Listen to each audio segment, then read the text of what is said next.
L'autophagie, c'est la dégradation d'une partie du cytoplasme avec tout ce qu'il contient, c'est-à-dire sa composante liquide, mais aussi les macromolécules, les organites qui peuvent être présents. La dégradation des composants cellulaires, elle peut se faire grâce à des enzymes de dégradation, des complexes macromoléculaires tels que le protéasome ou des vésicules dédiées telles que les lysosomes.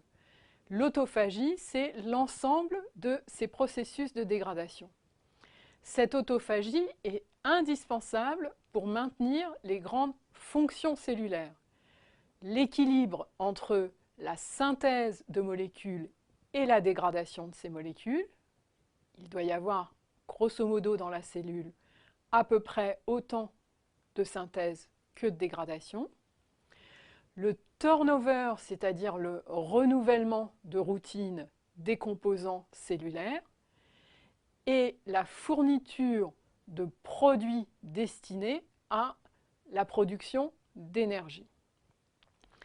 Les éléments qui vont être dégradés au cours de l'autophagie, ce peut être des organites intracellulaires, des mitochondries, des vésicules, des ARN, des agrégats protéiques, des gouttelettes lipidiques, des amas de sucre ou des pathogènes qui sont rentrés à l'intérieur de la cellule, des bactéries ou des virus.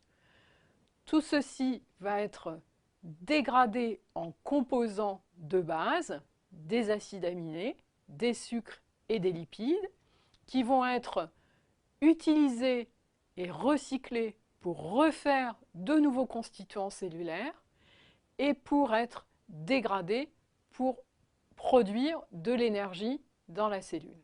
L'autophagie est aussi très importante en période de stress.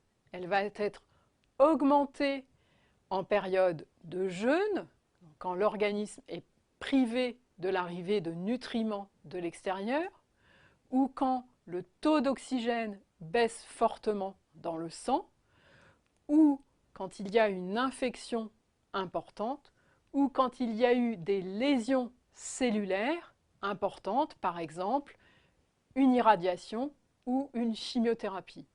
Dans ce cas, l'autophagie va permettre la réparation des cellules et va permettre le maintien des principales fonctions cellulaires, même dans des conditions de stress, de perte de nutriments ou de baisse de taux d'oxygène.